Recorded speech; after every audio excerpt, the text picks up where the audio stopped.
Hi guys, John Bramblitt here. I'm coming to you from my gallery here in Denton, Texas. We're just about to open it. And I apologize for all the chaos around me, all the clutter. It has just been a flurry of activity around here. It's just been a mess.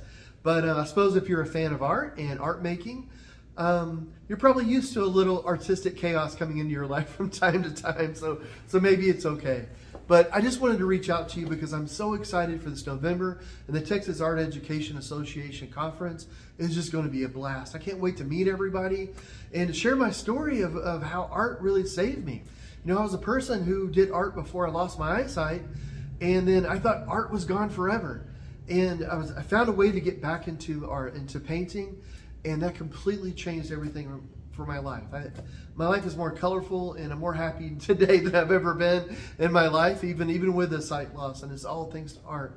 So I can't wait to share that and some other stories that I think you might like. And I'm going to do a live painting for you. I want to paint live, and so we're going to do that. So wish me luck, because you know when you're painting live, anything can happen. And of course, you can meet my guide dog, Eagle. She's currently snoring underneath my chair. I don't know if you can hear it, but she'll be there, and she'll probably be awake. I'll be sure to wake her up before November. But I'll see you guys in November. Have a great day.